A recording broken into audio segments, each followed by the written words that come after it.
أعوذ بالله من الشيطان الرجيم. بسم الله الرحمن الرحيم. بسم الله الرحمن الرحيم. الحمد لله رب العالمين، والصلاة والسلام على رسوله الكريم وعلى آله وصحبه أجمعين ومن تبعهم بإحسان إلى يوم الدين. أما بعد، ہر قسم کی تعریف اسی اللہ کے لیے ہے جس اللہ نے مجھے اور آپ کو اسلام جیسی عظیم نعمت سے نوازا، اور جس اللہ رب العزت نے مجھے اور آپ کو رسول اللہ صلی اللہ علیہ وسلم کی پیروی نصیب فرمائی۔ درود و سلام ہو سارے انبیاء اور رسولوں پر، خصوصاً جناب محمد الرسول اللہ صلی اللہ علیہ وآلہ وسلم پر۔ آج ہم ناقض ثانی یعنی دوسرا کام جو انسان کو دائرہ اسلام سے خارج کر دیتا ہے، ایمان کے دائرے سے ہٹا کر کفر کے دائرے میں شامل کر دیتا ہے، اس ناقض کے تعلق سے آج ہم بات کریں گے۔ شیخ الاسلام محمد بن عبد الوہاب رحمہ اللہ نے کہا کہ ناقض ثانی یہ ہے من جعل بینہ وبین اللہ وسائط، من جعل بینہ وبین اللہ وسائط یدعوہم ویسألہم الشفاعہ ویتوکل علیہم کفر اجماعا۔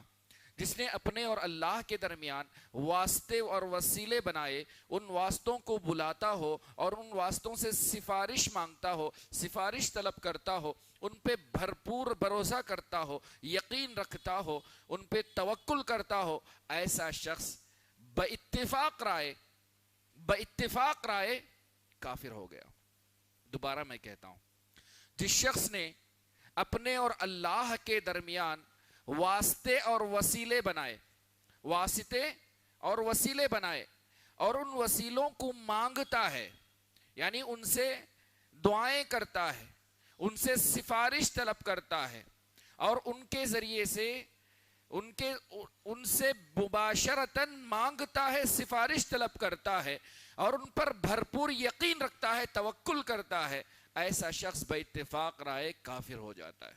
تیسری بار کہتا ہوں کیونکہ یہ ناقض سب سے زیادہ پھیلا ہوا ہے اور سب سے زیادہ خطرناک ہے امت اسلامیہ کے اندر، سب سے زیادہ خطرناک ہے اور سب سے زیادہ پھیلا ہوا ہے۔ تیسری بار میں کہہ رہا ہوں آپ سے، من جعل بینہ وبین اللہ وسائط، جس نے اپنے اور اللہ کے درمیان واسطے بنا لیے، وسیلے بنا لیے، ان وسیلوں سے مانگتا ہے، ان وسیلوں سے سفارش طلب کرتا ہے، اور ان پر بھرپور یقین رکھتا ہے، توکل کرتا ہے، ایسا شخص کافر ہے بے اتفاق رائے۔ چلیں اس مسئلے کو سمجھتے ہیں۔ سب سے پہلی بات یہ ہے کہ یہ بات آپ ذہن نشین کر لیجئے کہ یہ ناقض یعنی اسلام سے خارج کرنے والا معاملہ سب سے زیادہ خطرناک ہے، سب سے زیادہ خطرناک ہے، اور سب سے زیادہ امت اسلامیہ میں پھیلا ہوا ہے، سب سے زیادہ یہی معاملہ پھیلا ہوا ہے، لہذا سب سے زیادہ خطرناک ہے۔ کیونکہ اکثر لوگ جو اپنے آپ کو اسلام اور مسلمان کے نام سے موسوم کرتے ہیں، اپنے آپ کو مسلمان کہتے ہیں، لیکن حقیقت اسلام اور حقیقت توحید سے وہ آشنا نہیں ہے، ان کو حقیقت توحید کا پتہ نہیں ہے، لہذا وہ شرک کر بیٹھتے ہیں۔ آئیے کیا کہتے ہیں کہ جب ان کے اوپر کوئی مشکل آتی ہے، اللہ کے علاوہ دوسروں کو ساجھیدار بناتے ہیں، ساجھی بناتے ہیں، ان سے مانگتے ہیں، ان سے سفارش طلب کرتے ہیں، ان کو کہتے ہیں کہ تم ہی مشکل کشا ہو، یا حیدر مشکل کشا، استغفر اللہ، یا علی مشکل کشا، یا حسین مشکل کشا، یا دستگیر مشکل کشا، اس طرح کے جملے کہتے ہیں، ان سے مانگتے ہیں۔ جب آپ ان سے پوچھئے کہ تم اللہ کے علاوہ کسی اور سے مانگ رہے ہو، وہ کہتے ہیں کہ ہم ان سے مانگتے نہیں ہیں بلکہ واسطہ مانتے ہیں، سفارش طلب کرتے ہیں۔ اور جو شخص ایسا کرے اس نے یقیناً کفر کیا، کیونکہ اس نے اللہ کے علاوہ کسی اور سے مانگا۔ یہ بات یاد رکھیے، اللہ تبارک و تعالیٰ نے جتنے رسولوں کو بھیجا، جتنی کتابیں نازل فرمائی، وہ سب اس لیے کہ تم بندوں کی بندگی چھوڑ کر اللہ کی بندگی کی طرف چلے آؤ، قبر پرستی کو چھوڑو، بت پرستی کو چھوڑو، سنگ تراشی اور اس کی پوجا کو چھوڑو اور اللہ کی طرف چلے آؤ۔ سارے رسولوں نے یہی دعوت دی۔ چوتھی بات یہ ہے کہ آج کل جو آپ دیکھتے ہیں کہ بعض قبر پرست حضرات یا بعض وہ حضرات جو اللہ کے علاوہ غیروں کو پکارتے ہیں، یا غوث اعظم، یا دستگیر، یا علی، یا حسین، یا فلاں، یا رسول اللہ، کسی بھی نبی، کسی بھی فرشتے، کسی بھی رسول یا کسی بھی نیک آدمی کو بلاتے ہیں، تو کیا کہتے ہیں وہ کیا کہتے ہیں؟ وہ کہتے ہیں کہ ہم گنہگار بندے ہیں، ہم گنہگار بندے ہیں، ہم ڈائریکٹ اللہ سے نہیں مانگ سکتے، لہذا یہ اللہ کے نیک برگزیدہ بندے ہیں، ان کے واسطے سے ہم دعا مانگیں گے۔ حجت کیا پیش کرتے ہیں؟ حجت یہ کرتے ہیں کہ جب آپ فرسٹ فلور سے سیکنڈ فلور پہ جانا چاہتے ہو تو سیڑھی کا واسطہ نہیں لیتے۔ آپ جب بادشاہ کے پاس اپنی بات رکھنے جاتے ہو تو بادشاہ کے پاس جانے سے پہلے وزیر کے پاس نہیں جاتے، وزیر کے پاس نہیں جاتے۔ تو جب بادشاہ کے پاس جانا ہو تو وزیر کے پاس جانا ضروری ہے، یہ کہتے ہیں۔ آئیے، یہ بے بنیاد باتیں ہیں۔ سب سے پہلی بات یہ کہنا کہ ہم اللہ تبارک و تعالیٰ کو ڈائریکٹ پکار نہیں سکتے، ڈائریکٹ بلا نہیں سکتے کیونکہ ہم گنہگار ہیں، یہ بے بنیاد بات ہے۔ ہر انسان گنہگار ہوتا ہے، معصوم تو صرف انبیاء ہیں، لیکن کون کتنا اللہ کا ولی ہے یہ صرف اللہ جانتا ہے۔ ان اکرمکم عند اللہ اتقاکم۔ رہی بات، اگر اللہ تبارک و تعالیٰ یہ کہتا ہے کہ مجھ سے مانگو، وَإِذَا سَأَلَكَ عِبَادِي عَنِّي فَإِنِّي قَرِيبٌ، اللہ رب العزت کہتے ہیں کہ جب میرا بندہ مجھے پکارے مانگے میں اس کے بہت قریب ہوں۔ خود اللہ رب العزت کہتے ہیں مجھ سے مانگو، اور یہ لوگ کہتے ہیں کہ ہم گنہگار ہیں، ہم نہیں مانگیں گے۔ اللہ کہتا ہے میں تمہارے شہرک سے زیادہ قریب ہوں۔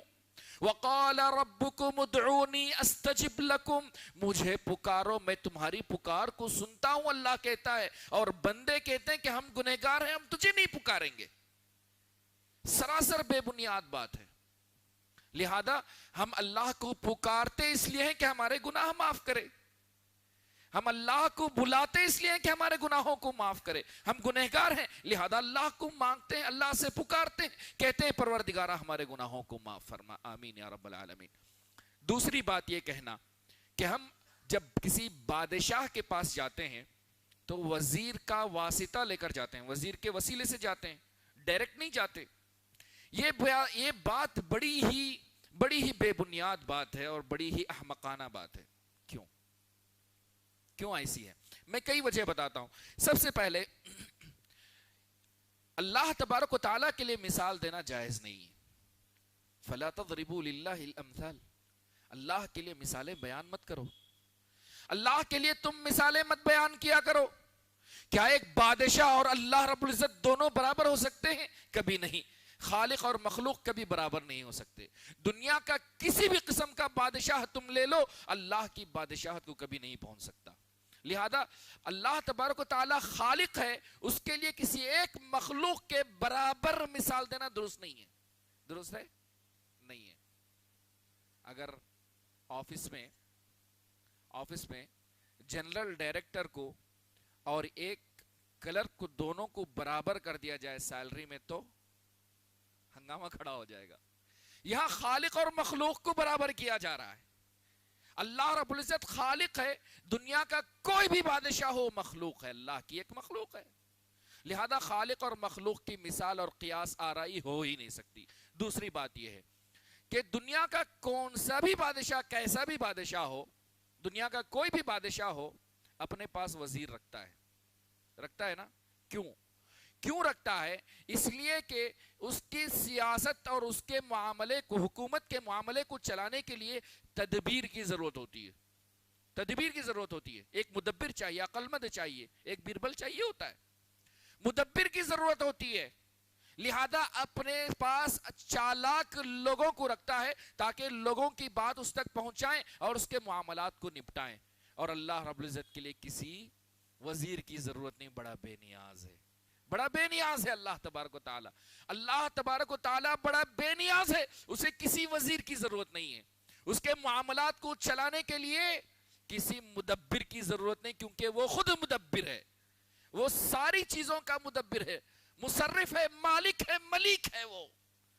لہذا اس کے پاس کسی کو چلانے کی کسی کی ضرورت نہیں ہے۔ نمبر 3، ہم بادشاہ کے پاس جب جاتے ہیں تو وزیر کے واسطے سے جاتے ہیں۔ کیوں؟ کیونکہ بادشاہ کو معلوم نہیں کہ ہم کس لیے اس کے پاس جا رہے ہیں۔ بادشاہ کو نہیں معلوم میری حاجت کیا ہے، معلوم ہے بادشاہ کو؟ اگر معلوم ہوتی تو ہمیں جانے کی کیا ضرورت ہوتی؟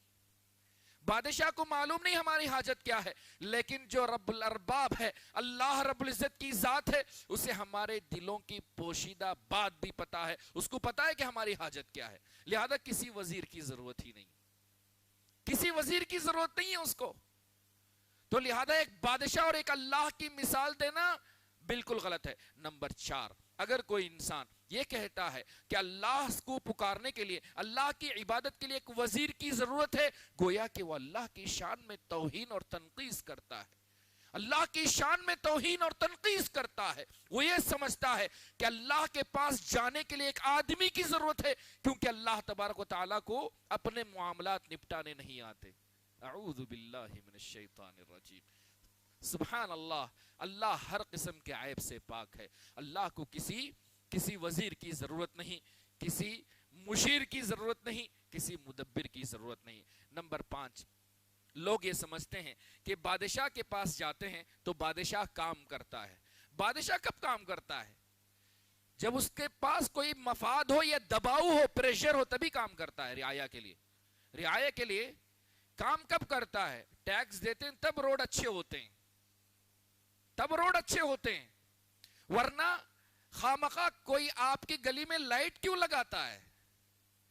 لہذا کسی کے دباؤ میں، پریشر میں یا تنظیم کے تحت یا کسی منفعت کی خاطر رعایا کے کام کرتا ہے بادشاہ، کہ نہیں؟ حقیقت ہے۔ لیکن اللہ رب العزت کی ذات کے لیے کسی کی عبادت اور کسی کے منفعت کی ضرورت نہیں۔ وہ جو چاہے کرتا ہے، جو چاہے کرتا ہے، چاہے مخلوق چاہے نہ چاہے، لیکن وہ کرتا ہے۔ ماشاء اللہ کان، جو اللہ چاہتا ہے وہی کرتا ہے، مخلوق کی چاہت اس میں ہو نہ ہو۔ لہذا اللہ کے پاس کسی وزیر اور سیڑھی کی ضرورت نہیں ہے۔ سیڑھی کی ضرورت اس وقت ہوتی ہے، سیڑھی کی ضرورت اس وقت ہوتی ہے جب آپ کی طلب اوپر تک نہ پہنچتی ہو، جب آپ کی طلب اللہ رب العزت آپ کی زبان سے نکلتے ہی سن لیتا ہے، تو پھر آپ کو کسی سیڑھی کی ضرورت نہیں ہے۔ اللہ رب العزت خالق ہے، رازق ہے، مالک ہے، مدبر ہے، ہماری دعاؤں کو سننے والا ہے۔ لہذا اس طرح کی بیکار کی مثالیں دینا اور یہ کہنا کہ اللہ تبارک و تعالیٰ تک پہنچنے کے لیے ایک وزیر کی ضرورت ہے، یہ بے بنیاد اور غلط بات ہے، احمقانہ بات ہے۔ ایسی باتیں کہنا العیاذ باللہ بالکل درست نہیں ہے۔ مخلوق کو انہوں نے اللہ کے ساتھ مشابہت دی اور یہ درست نہیں ہے۔ جس نے بھی قرآن مجید کا مطالعہ کیا اس کو پتا ہے کہ اللہ تبارک و تعالیٰ نے صاف طور پر کہا، قل ادعوا الذين زعمتم من دون الله لا يملكون مثقال ذرة في السماوات ولا في الأرض وما لهم فيهما من شرك وما له منهم من ظهير ولا تنفع الشفاعة عنده إلا لمن أذن له۔ سورہ سبا کی آیت نمبر 22 اور 23 کا مطالعہ کریں، اس میں اللہ رب العزت فرماتے ہیں کہ اللہ رب العزت کے پاس کوئی بھی اس کی اجازت کے بغیر سفارش نہیں کر سکتا۔ اللہ کے پاس اس کی اجازت کے بغیر کوئی سفارش نہیں کر سکتا۔ سیاق اللہ نے یہ بتایا کہ جن کو انہوں نے اللہ کے علاوہ ساجدار بنائے ہیں وہ ذرا برابر کی ملکیت نہیں رکھتے، ذرا برابر کا اختیار بھی نہیں رکھتے، آسمان و زمین میں ان کا کوئی ساجھا نہیں ہے، کوئی نصیب نہیں ہے، کوئی حصہ نہیں ہے، اور نہ ہی ان کا کوئی مددگار ہے، نہ ہی ان کا کوئی مددگار ہے۔ اور قیامت کے دن وہ سفارش اس وقت تک نہیں کریں گے جب تک کہ اللہ اجازت نہیں دے گا، جب تک کہ اللہ اجازت نہیں دے گا۔ بہت ساری آیتیں ہیں، ان میں سے سورہ اسراء کی آیت نمبر جو ہے 56 اور 57 ہے، اسی طرح سے سورہ یونس کی آیت نمبر 106 اور 107 ہے، جس میں اللہ نے کہا وَلَا تَدْعُ مِن دُونِ اللَّهِ مَا لَا يَنفَعُكَ وَلَا يَضُرُّكَ فَإِن فَعَلْتَ فَإِنَّكَ إِذًا مِنَ الظَّالِمِينَ۔ تم اللہ کے علاوہ کسی ایسی چیز کو نہ پکارو جو تمہیں نہ نفع دے سکتی ہے اور نہ نقصان دے سکتی ہے، اگر ایسا کرو گے تو تم ظالموں میں سے ہو جاؤ گے۔ وَإِن يَمْسَسْكَ اللَّهُ بِضُرٍّ فَلَا كَاشِفَ لَهُ إِلَّا هُوَ۔ اگر اللہ تمہیں کوئی مصیبت میں مبتلا کر دے، اس مشکل کشائی کو اللہ کے علاوہ کوئی دور نہیں کر سکتا، اس مشکل کو اللہ کے علاوہ کوئی دور نہیں کر سکتا۔ وَإِن يَمْسَسْكَ اللَّهُ بِضُرٍّ، ذرا برابر بھی کوئی نقصان اگر اللہ پہنچانا چاہے، دنیا کی ساری مخلوقات مل کر اس نقصان کو آپ سے دور نہیں کر سکتی۔ وَإِن يُرِدْكَ بِخَيْرٍ فَلَا رَدَّ لِفَضْلِهِ، اگر اللہ کی ذات آپ کے ساتھ خیر کرنا چاہے، بھلائی کرنا چاہے، کوئی اس خیر کو آپ سے روک نہیں سکتا، روک نہیں سکتا۔ یصیب بہ من یشاء من عبادہ، اللہ کی رحمت جسے چاہے ملتی ہے۔ چلیں، بے شمار آیتیں ہیں اس بارے میں، اتنا ہی کافی ہے کہ اللہ رب العزت نے کہا وَإِذَا سَأَلَكَ عِبَادِي عَنِّي فَإِنِّي قَرِيب، جب میرے بندے مجھے پکارتے ہیں میں ان کے بہت قریب ہوتا ہوں۔ اور صحیح حدیث میں جہاں ایک آدمی نے کہا کہ ماشاء اللہ وشئت، رسول اللہ صلی اللہ علیہ وسلم سے کہا کہ جو اللہ چاہے اور جو آپ چاہیں، تو رسول اللہ صلی اللہ علیہ وسلم ناراض ہو گئے۔ آپ صلی اللہ علیہ وسلم نے کہا اجعلتنی للہ عدلا، کیا تم نے مجھے اللہ کا ساجدار بنا دیا، اللہ کے برابر بنا دیا؟ ماشاء اللہ وحدہ، جو اللہ چاہتا ہے وہی ہوتا ہے، جو اللہ چاہتا ہے وہی ہوتا ہے۔ اسی طرح رسول اللہ صلی اللہ علیہ وسلم نے عبداللہ بن عباس رضی اللہ تعالیٰ عنہ کی روایت میں خاص نصیحت فرمائی، احفظ اللہ یحفظ، اللہ کو یاد رکھو اللہ تمہیں یاد رکھے گا۔ احفظ اللہ تجدہ تجاہک، اللہ کو یاد رکھو ہمیشہ اللہ کو اپنے قریب پاؤ گے۔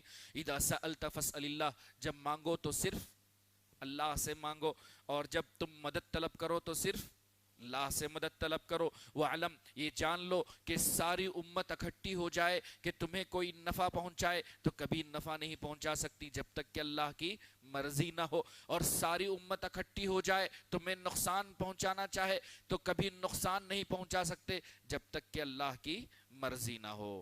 اس لیے کہ رفعت الاقلام، تقدیر لکھ چکی ہے، قلم اٹھا دیے گئے ہیں اور صحف سوکھ چکے ہیں، یہ رسول اللہ صلی اللہ علیہ وسلم نے فرمایا۔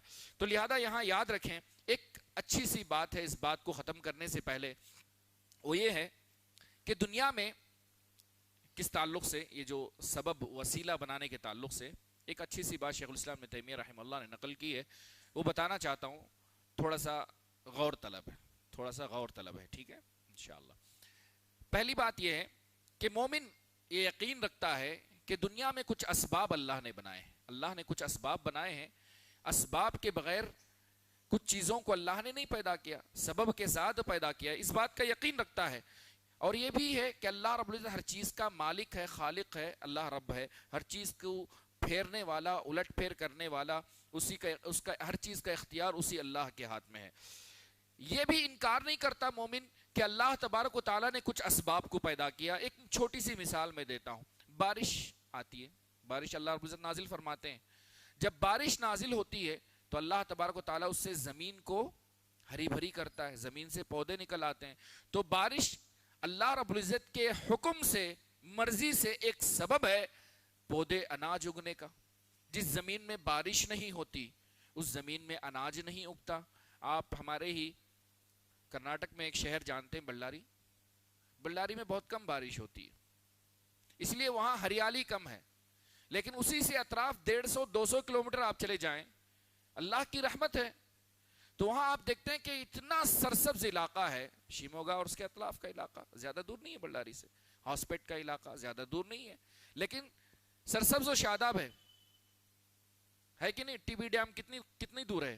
بಳ್ಳاری سے زیادہ دور نہیں ہے، 100 کلومیٹر ہے یا اس سے بھی کم ہی ہے، لیکن اللہ نے ایک سبب بنایا بارش کو، اس کے ذریعے سے اللہ تبارک و تعالیٰ پودے اگاتا ہے۔ اللہ رب العزت نے سورہ بقرہ آیت نمبر 164 میں 164 میں فرمایا وَمَا أَنزَلَ اللَّهُ مِنَ السَّمَاءِ مِن مَّاءٍ فَأَحْيَا بِهِ الْأَرْضَ بَعْدَ مَوْتِهَا، جو بھی پانی اللہ نے آسمان سے نازل کیا اس کے ذریعے سے اللہ تبارک و تعالیٰ نے مردہ زمین کو زندہ کیا۔ وَبَثَّ فِيهَا مِن كُلِّ دَابَّةٍ، اور اس کے ذریعے سے ہر چلنے پھرنے والے کو اللہ نے اگایا اور پھیلایا۔ تو اللہ تبارک و تعالیٰ نے پانی کو سبب بنایا یہ پودے اگنے کا، یہ پودے اگنے کا۔ تو یقیناً سبب ہم مانتے ہیں، لیکن سبب وہ سبب جو اللہ نے بنائے ہوں اور جائز اسباب ہوں۔ اسباب کو جانتے ہوئے تین باتیں یقین رکھ لی، تین باتیں جان لیجئے، اسباب کو جانتے ہوئے تین باتیں جان لیجئے۔ پہلی بات یہ ہے، کوئی معین سبب، کوئی بھی معین سبب، پرٹیکولر کوئی سبب بذات خود مستقل طور پر مطلوب کو نہیں حاصل کر سکتا۔ پانی جب اللہ تبارک و تعالیٰ آسمان سے اتارتا ہے نا، تو پانی ایک سبب ہے ہمارے پاس، پانی خود بخود پودے کو کبھی نہیں اگا سکتا، اگا سکتا ہے؟ نہیں اگا سکتا۔ کوئی پرٹیکولر سبب بذات خود مستقل طور پر مطلوب کو یعنی نتیجہ حاصل نہیں کر سکتا، بلکہ اس کے ساتھ دیگر اسباب کا ہونا ضروری ہوتا ہے. نیز اس کے باوجود کچھ اس کے موانع بھی ہوتے ہیں, رکاوٹیں بھی ہوتی ہیں, کچھ رکاوٹیں بھی ہوتی ہیں. اللہ تبارک و تعالیٰ بعض مرتبہ ایسی زمین پر پانی برساتا ہے جہاں کچھ نہیں اگاتی زمین. موانع بھی ہوتے ہیں, رکاوٹیں بھی ہوتی ہیں, اور موانع کو دور نہ کرے تو مقصود حاصل نہ ہو. جیسے ریت ہے زمین میں, ریگستان ہے, ریت ہے, اگر وہاں بارش برسے تو کچھ نہیں اگتا, کیونکہ ریت پورا پانی جذب کر دیتی ہے اور نیچے کر دیتی ہے. موانع ہو, جب تک وہ موانع دور نہ ہو تب تک مقصود حاصل نہیں ہوتا.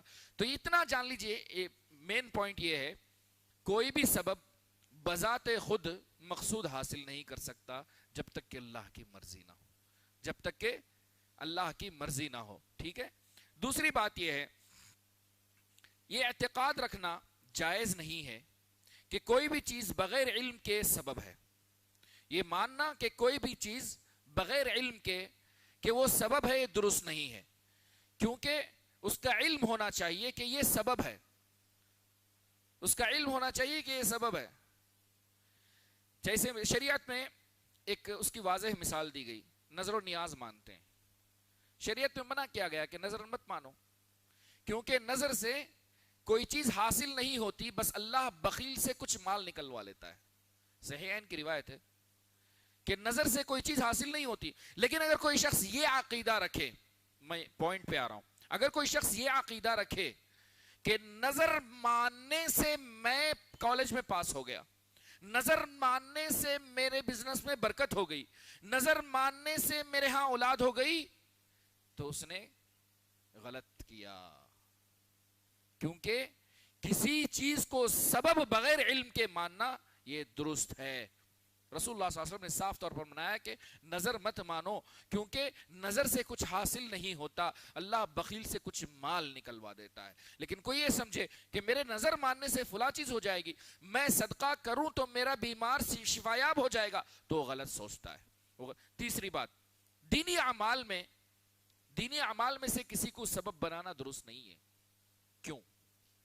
دینی اعمال کو سبب بنانا درست نہیں ہے, کیونکہ عبادتیں, دینی معاملات وہ توقیفی ہیں, من اللہ ہے, کتاب و سنت سے لیے جاتے ہیں, کتاب و سنت سے لیے جاتے ہیں. لہذا ان میں کوئی چیز یہ کہے کہ دینی اعمال یہ سبب ہیں, یہ اسباب ہیں, یہ درست نہیں جب تک کہ شریعت اس کو ثابت نہ کرے, جب تک کہ شریعت اس کو ثابت نہ. اس کی موٹی مثال دیتا ہوں. بعض مرتبہ یہ ہوتا ہے کہ آپ دیکھتے ہیں کہ بہت زیادہ انسان کفر و شرک میں مبتلا ہوتا ہے, اس کے باوجود بھی اللہ کی بے شمار نعمتیں اس کے ساتھ ہوتی ہیں.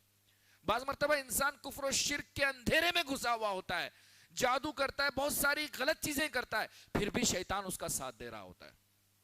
شیطان کفر و عصیان میں اس کا ساتھ دے رہا ہوتا ہے. اس کا مطلب یہ ہے کہ یہ غلط کام اس کے لیے سبب ہے, یہ غلط کام اس کے لیے سبب ہے نہیں. تین باتیں دوبارہ دہراتا ہوں. بذات خود کوئی چیز سبب نہیں بن سکتی, اور سبب بن کر کسی مقصود کو حاصل نہیں کر سکتی. دوسری بات, بغیر علم کے کسی چیز کو سبب کہنا درست نہیں ہے. یہ جان لیجئے کہ بغیر علم کے کسی چیز کو سبب نہیں کہا جا سکتا. تیسری بات یہ ہے, کسی بھی دینی اعمال میں سے کسی بھی چیز کو سبب بنانا یہ درست نہیں ہے. شیخ الاسلام ابن تیمیہ رحمہ اللہ نے اسباب کے تعلق سے بات کہی. میں اپنی بات کو ختم کرنے جا رہا ہوں. آخری میں, ہمیشہ سے مشرکین ہمیشہ سے یہ کہتے آ رہے ہیں کہ ہم اللہ کے ساتھ جب کسی کو سبب بناتے ہیں, واسطہ مانتے ہیں, وہ کہتے ہیں کہ یا تو واسطہ مانتے ہیں یا تو سفارشی مانتے ہیں. اس کی تردید اللہ رب العزت نے کئی جگہ کہی. اس میں اللہ نے کہا, یا ایھا الذین آمنوا انفقوا مما رزقناکم من قبل ان یأتی یوم لا بیع فیہ ولا خلۃ ولا شفاعۃ والکافرون هم الظالمون. جی ہاں, اللہ رب العزت نے فرمایا سورہ بقرہ آیت نمبر 254 میں, اے ایمان والو, خرچ کرو اس میں سے جو اللہ نے تمہیں عطا کیا ہے, قبل اس کے کہ وہ دن آئے جس دن نہ کوئی سودا کام آئے گا, نہ تجارت کام آئے گی, نہ دوستی کام آئے گی, اور نہ کوئی سفارش کام آئے گی. تو لہذا قیامت کے دن اگر سفارش کوئی کرے گا, جائز سفارش دو شرطوں کے ساتھ ہوگی, جن سے اللہ راضی ہو اور جن کے بارے میں اللہ تعالیٰ کہے کہ سفارش کرے. جن کے بارے میں اللہ راضی ہو کہ یہ سفارش کریں گے, جن کو اجازت دے, اور جن کے بارے میں اجازت دے, وہی لوگ سفارش کریں گے. من ذا الذی یشفع عنده الا باذنہ. سورہ بقرہ آیت نمبر 255، اللہ کے پاس اس کی اجازت کے بغیر کون سفارش کر سکتا ہے؟ وَلَا يَشْفَعُونَ عِنْدَهُ وَلَا يَشْفَعُونَ إِلَّا لِمَنِ ارْتَضَى، سورہ انبیاء آیت نمبر 28 پہ اللہ نے کہا اللہ رب العزت کی مرضی کے بغیر کوئی سفارش نہیں کر سکتا۔ تو لہذا شفاعت کی دو قسمیں ہیں، ایک ناجائز شفاعت اور ایک جائز شفاعت، یہ ہم نے پچھلے درسوں میں لیا تھا۔ اللہ تبارک و تعالیٰ سے دعا کرتے ہیں کہ اللہ تبارک و تعالیٰ مجھے اور آپ کو توحید سمجھنے والا بنائے، توحید کا علم ہمارے اندر پیدا کرے، اس پر عمل کرنے والا بنائے، اور اللہ تبارک و تعالیٰ ہمیں موحدین کے ساتھ اٹھائے اور قیامت کے دن بغیر حساب و کتاب کے جنت الفردوس میں داخل فرمائے۔ آمین۔ جزاکم اللہ خیرا، والسلام علیکم ورحمۃ اللہ وبرکاتہ۔